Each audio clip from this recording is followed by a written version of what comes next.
Hello everyone, welcome you all once again to my channel Maths by Gurpreet Sekho, where me Gurpreet Sekho makes maths easy for you guys and who is always ready to take any doubts. So just don't wait and don't hesitate, just share any doubt and do the needful. Alright, so far we have been doing application of derivatives and we have discussed maxima and minima, local maxima and local minima in the previous video. Today we are going to discuss some of the applications of maxima and minima. It's very important exercise, and applications of maxima and minima means we are going to apply the concept of maxima and minima to some quantities to solve our problems. All right, so there are in total 5 examples, and we'll be seeing that if an example is identical to other one, then we will be skipping that example. Otherwise we will be discussing all in this video. All right, so in order to understand the concept of application of maxima and minima, watch the video to the fullest. So let's start with our very first example. This is our very first example, example 34th. We have to find two positive numbers whose sum is 15 and sum of whose squares is minimum. Now you have seen these kind of statements in your lower classes, but there the sum of squares was given, and in this they have said that sum of square is minimum. So it's a new thing for you guys. So what we have to do, we have to find the sum of squares of the required numbers, and then we have to minimize that by applying the concept of derivatives, first derivative test or second derivative test. All right, so firstly we have to consider that what are numbers. Let one number be x, of course, and now the sum is given, the sum of two numbers is given, so the second number will be, yes, you know, guess it. Yes, it will be 15 minus x, because when we will add x plus 15 minus x, we will get 15. That is why one number is x and second number is 15 minus x. And let s of x be the sum of squares. It means x square plus 15 minus x square. All right, x square plus 15, 15s are 225, plus x square minus 30x. It means 2x square minus 30x plus 225. It is s of x. Now we have found the sum of squares as well. What we have to do, we have to minimize the sum of squares, only then we will be able to find x. All right, so firstly find s dash x. It means the first derivative will be 4x minus 30. Clear? Now we equate this derivative to 0.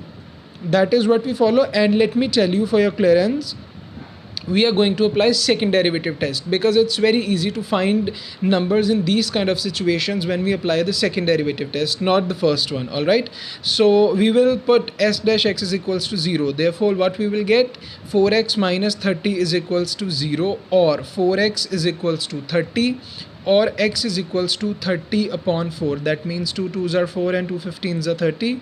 We get 15 upon 2. We have found the value of x is equals to 15 upon 2. Now we are applying second derivative test, which I have already explained in my previous video. So if you are not familiar with second derivative test, you can go and watch my previous video and then come back to continue with the applications of maxima and minima. All right, now we will double differentiate it, s double dash x. What you will get, you will get only 4, because the differentiation of 30 will be 0 only, so you will get 4. Now we have to put the value of x into double derivative. Now you can see that there is no x, so when we will put x is equals to 15 by 2, we will get s dash x is equals to 4 only, which is positive. Now we know that when the sign of double derivative is positive, it means that is a point of local minima. It means we have minimized our sum of squares, which was the requirement. It means our required value of x is 15 upon 2 only. So what was our one number? It was x, that is 15 upon 2. And what was our second number? second number was 15 minus x. That means 15 minus 15 upon 2. That means 30 minus 15 upon 2. It means 15 upon 2. Alright, so this is our first number and this is our second number. Now you can cross check your answer as well, that if you want to check the sum of both of these numbers is 15, so in this way you can cross check your answer as well. All right, so this was the very first sum. It was a bit easy one, so let's apply the concept of maxima and minima to some other kind of quantities as well. This is our second example, example 35th. In this example we have to find the shortest distance of the point this from the parabola. Equation of a parabola is given. I hope that you guys have understood the concept of parabola and other geometrical figures in 11th class, and this is the equation of a parabola. Now equation is given and we have to find the shortest distance of this point from the parabola. Now in this statement it's not given that we have to minimize and we have to maximize what thing, but it's written that we have to find the shortest distance. It means we have to find the distance first and then we will minimize the distance, only then it will become the shortest distance. Of course the shortest has a synonym of minimum. All right, so that is why we have to minimize the distance. Firstly we will find the distance. Like in the previous example we have found the squares of numbers, sum of squares of numbers. All right, so firstly one point is this and second point we don't know, so let a point that is h comma k be on parabola. So let h comma k be lying on parabola. Only then we will be able to find the distance. Otherwise we don't know the point. We only know the equation of parabola. All right. So let consider a point hk which is lying on the parabola. All right. Now one point is this and another point is this. Now you can find the distance. Distance will be denoted by d. Now we will apply the distance formula. All right.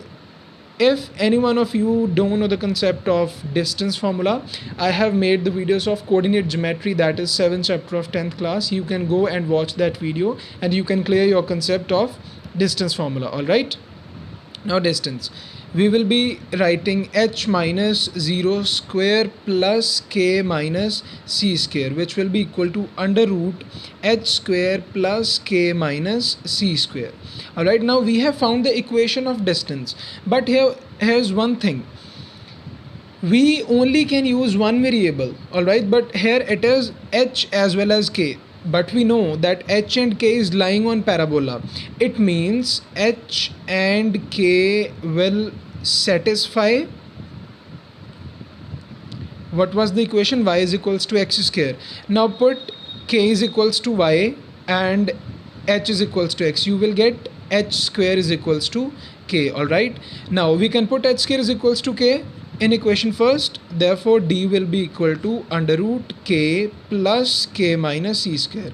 Now equation is very much improved because we have only one variable in the equation of d. All right, and we can write it as d of k because k is the variable which is being used in the equation of distance. Now we have to minimize this thing. What we'll do to minimize this, we will firstly differentiate it, d dash k, we will find d dash k. What will you get? Now it's raised to power 1 by 2, 1 by 2 will be here only, and under root k plus k minus c square, and the thing in the bracket, this thing which was under the root, it will be differentiated again. The differentiation of k will be 1 only, and that of k minus c will be 2 k minus c, and when k minus c will be differentiated with respect to k, you will get only 1. So your required differentiation is 1 plus 2 k minus c upon 2 under root k plus k minus c whole square. Now here's the thing, most of you guys are planning to apply the second derivative test, but let me tell you that if you will differentiate this thing a second time, it will become quite complicated. So it will be wise to just stay to first derivative test in this thing. All right, in this sum. So what we do in the first derivative test, we put d dash k is equals to 0. It means 1 plus 2 k minus c is equals to 0. Of course the denominator will become 0 itself. or 2k minus c will be is equals to -1, or k minus c will be equal to -1 upon 2. What we have to find? We have to find the value of our variable, that is k. K will be equal to -1 upon 2 plus c, or it will become 2c minus 1 upon 2. In your book they have written directly that k is equals to 2c minus 1 upon 2, but this is how it was solved. Alright, so now we have found the value of k.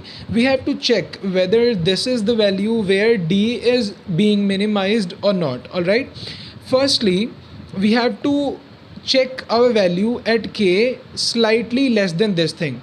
Clear? Because in the previous videos where we have learned the concept of maxima and minima, we know that we have to test the value of f dash x, the sign of f dash x, on a value slightly less than this thing or slightly greater than this thing. So firstly, when k is slightly less than 2c minus 1 upon 2. Now here's the thing, that when you don't know the value of c, how will you be able to suppose any value slightly less than 2c minus 1 upon 2? So what will we do? We will only just make the equation like 2k less than 2c minus 1, clear? Or 2k minus 2c less than minus 1, or 2k minus c plus 1 less than 0. It means this is less than 0, it means it has negative sign. Alright, so in the same way we will be solving this for k greater than 2c minus 1 upon 2. What will you get?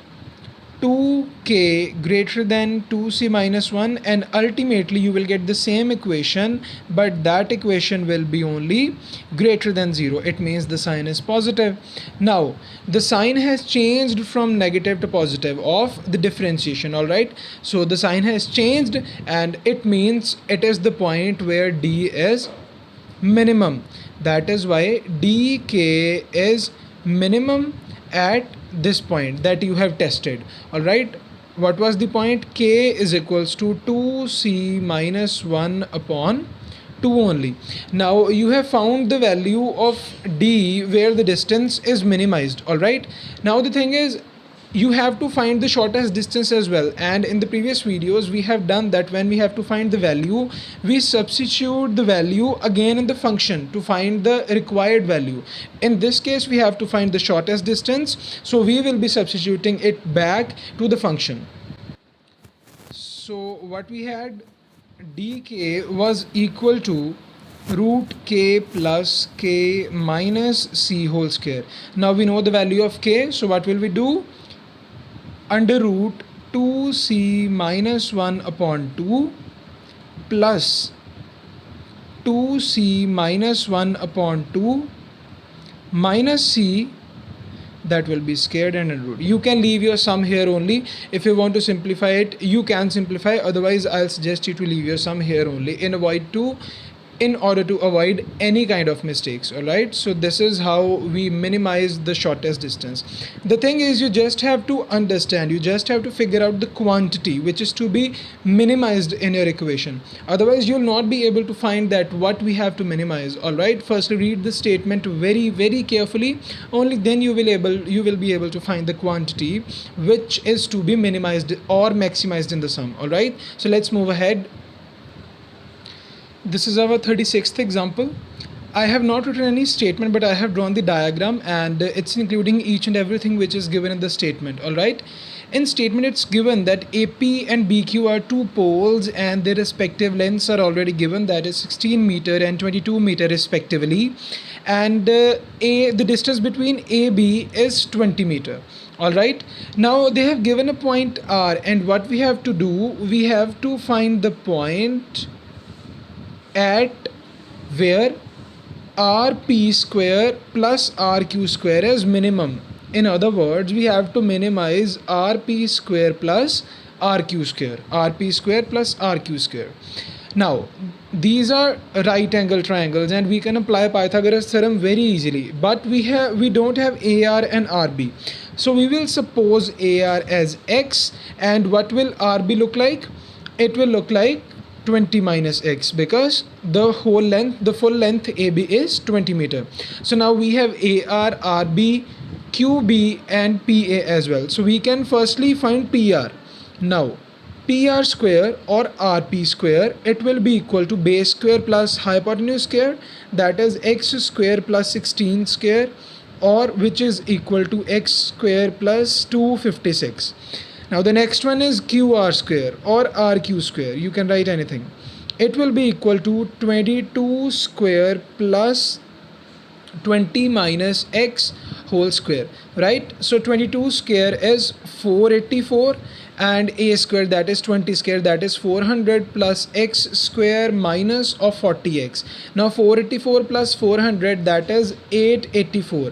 You will get x square minus 40x plus 884. Now what we have to minimize? We have to minimize RP square and RQ square. So we will add both of these equations. What will you get? RP square plus RQ square is equals to x square plus 256 plus x square minus 40x plus 884, right? So solve it, you will get 2x square minus 40x plus 1140. Alright, you can let it equal to any variable like y. Alright, y is equals to this. Now we have got our equation, the equation of our function. Now we can easily minimize that. What we will do, firstly differentiate it once with respect to x, you will get 4x minus 40. After that, what do? We equate 4x minus 40 equal to 0, or 4x is equals to 40, or x is equals to 10. Alright, now we can find d2y by dx. d2y by dx square will be equal to 4, and we are applying second derivative test. I hope you guys have understood this till now, that if we are finding d2y by dx square, then we are applying second derivative test. And one more thing, you can apply first derivative test as well. Alright, you can try it yourself, and if you find any problem, you can contact me or DM me on my Insta ID, which is given in the description. Alright, so don't hesitate in contacting me. You can feel free to do so. So our d2y by dx square is 4. Now at x is equals to 10, when you will substitute x is equals to 10 in this, what will you get? Of course a positive thing, because there is no x. Now d2y by dx square is positive. It means this is a point of minima. It means our dy by dx, or our function, that is this, is minimum at this point. Now we have to find the minimum value as well. Alright, so we have found that AR is equals to 10 and RB will also be equal to 10. We have to find the distance. Find the distance of a point R on AB from the point A. We have to find the distance RA. So what was RA? That is x. It means x is 10. So this is how we can solve a given equation. No matter there is distance, no matter there is sum of square is given, anything can be given, and we can find anything as well. Alright, so let's move ahead. This is our next example. In this example, it's given that length of 3 sides of trapezium other than base is 10 centimeters. Exclude the base and other 3 sides are of length 10 centimeter each. I have drawn the diagram already, and I have written 10 centimeter, 10 centimeter and 10 centimeter, but not at the base. We have to find the area of trapezium when it is maximum, or in other words, we have to maximize the area of trapezium simply. Alright, for this you only have to know the formula of area of trapezium. Apart from that, you don't have to keep in mind anything else. Of course, the concept of maxima and minima. So firstly we will draw the perpendiculars, because to find the area of trapezium we have to know the sum of parallel sides. So these two sides are parallel, and we have to know the sum of these, but here AB is not given. So firstly draw the perpendiculars. Now these two sides are becoming parallel, and this will also be 10 centimeter. But these two sections are excluded from PQ. So let these be x and x, because on the both sides the distance will be same. It's a bit less as I have drawn it in a wrong way, and the scale was tilted by mistake. That was why. Otherwise these two things are same only. So this side will become 10 plus x, or 10 plus 2x. Clear? So this whole side has become this. Now we have to find the area, and then we have to maximize that. nothing else. So what is area of trapezium? Area is half multiply sum of parallel sides multiply height. Now it will be equal to half sum of parallel sides, 10 plus 10 plus 2x, it means 20 plus 2x. And what is height? Height is, we have to find the height because we want to know this straight height, so that is why it is becoming a right angle triangle. And when you will be finding height by applying Pythagoras theorem, you will get it as under root 100 minus x square, because of course hypotenuse square is equals to base square plus perpendicular square, and you have to find the perpendicular square. So that is why 10 square 100 minus of x square, and that square will become square root on the right hand side. So our height will become this. All right, you can find this very easily. That's why I have not solved it, because Pythagoras theorem is a very basic concept. So now you can solve it. You can take 2 common and you will get 10 plus x under root 100 minus x square. All right, this is our area. Now what we have to do, we have to maximize this. So firstly we will find a dash x. Now we will apply u multiply v. Clear? So u, then differentiation of v, it means 1 upon 2 root 100 minus x square, and 100 minus x square will be differentiated, you will get minus 2x only, plus v, it means 100 minus x square, differentiation of u, x plus 10, that is only 1. Now what will you get? X plus 10 multiply minus 2x upon 2 under root 100 minus x square plus under root 100 minus x square, right? What will you get next? 2 and 2 will be cancelled. You will get minus of 2x square or minus of x square minus 10x upon 100 minus x square plus 100 minus x square.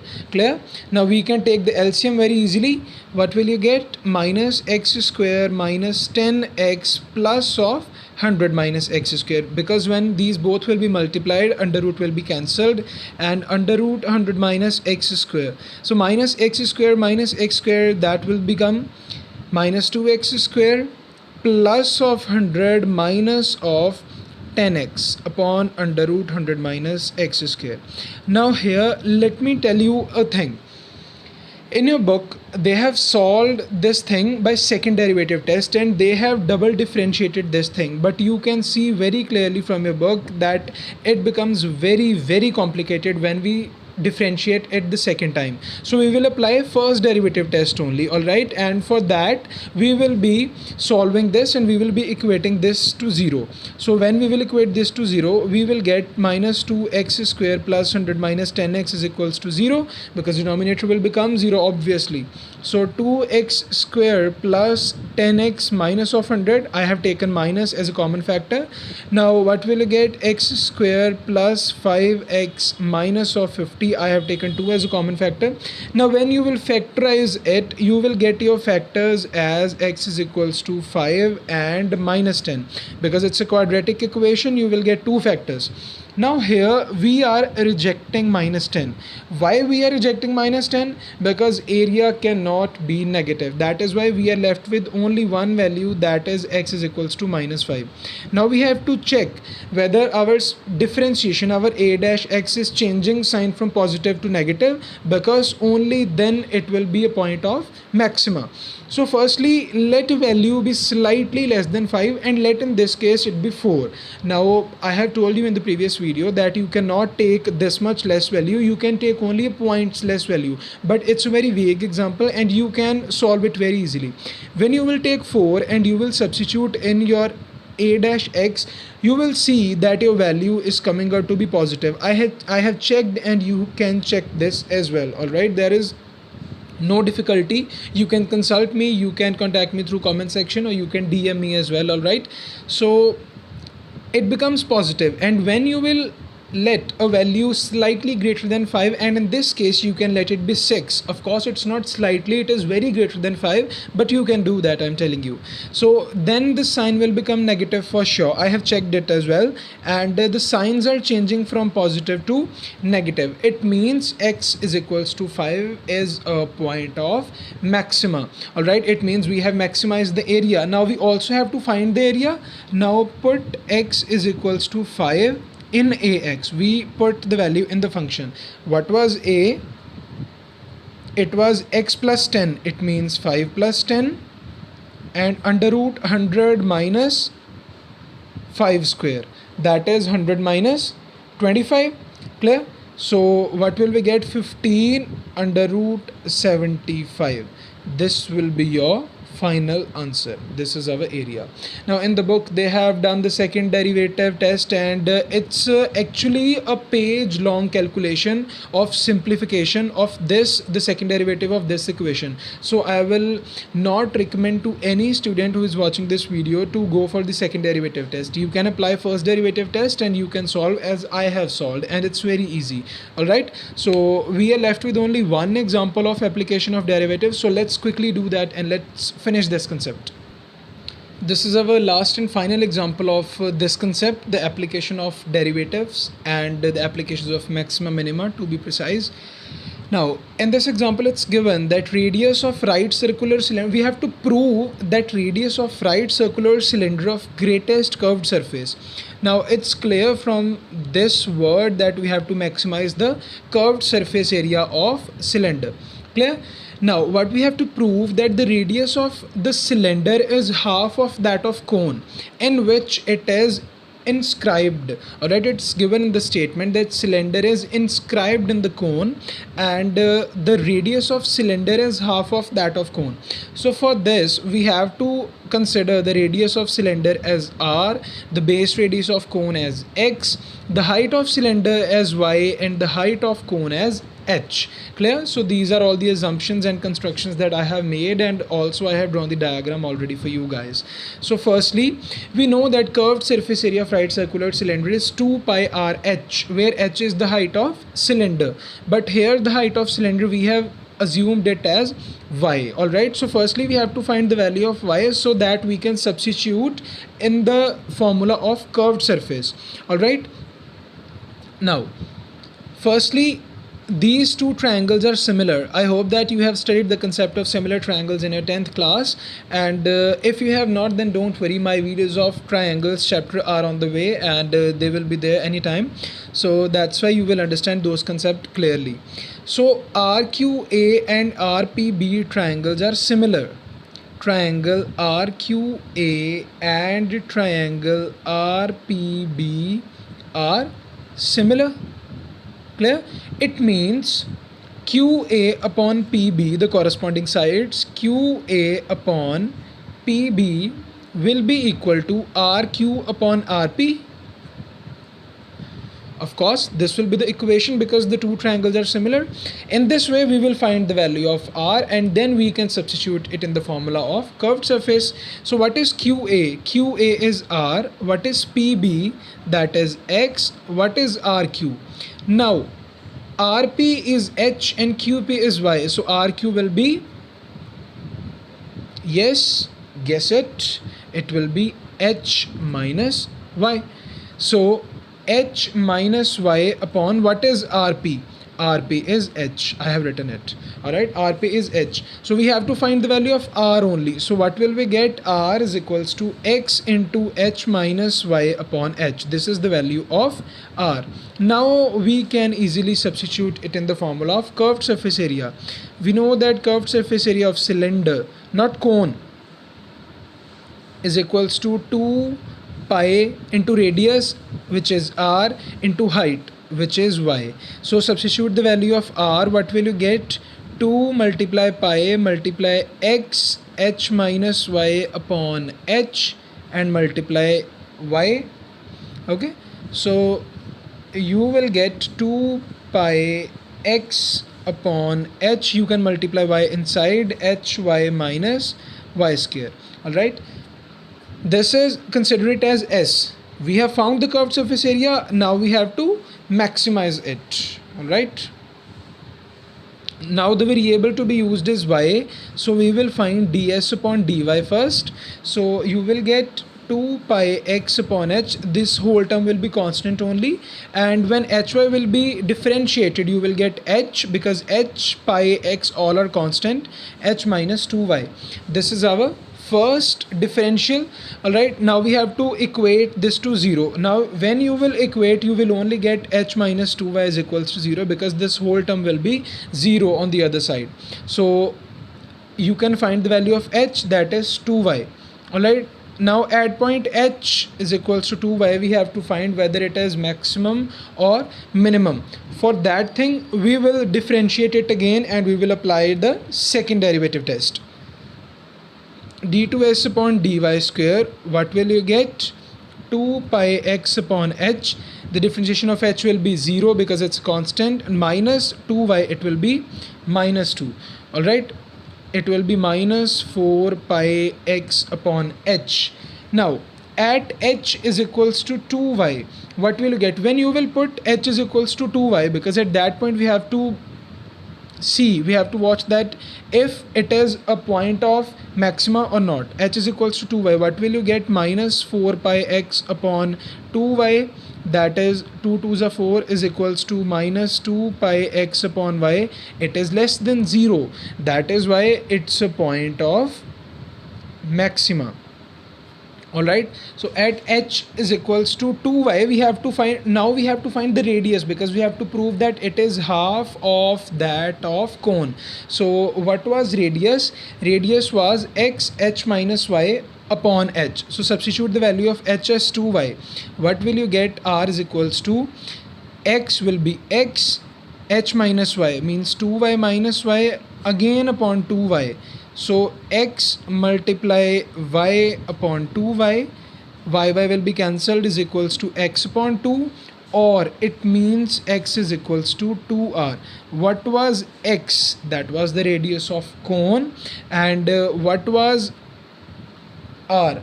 That was the radius of cylinder. It means the radius of cone is equals to the diameter of cylinder, which means it's double, or in other words you can say it's half. Or in other words, the radius of cylinder is half of the radius of cone.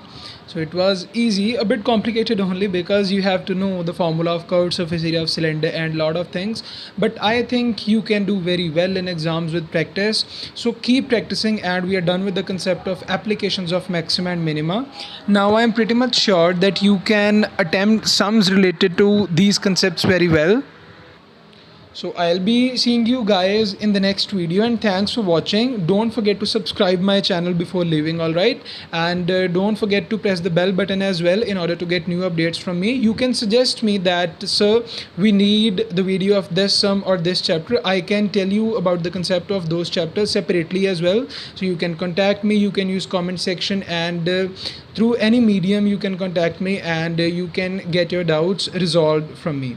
All right, so with these words I'll be taking a leave from you guys. Happy practicing and keep practicing. Don't think that mathematics is hard, it's very easy, and don't take a burden of mathematics. Just practice it with a happy heart. All right, then see you guys. Bye bye. Happy practicing.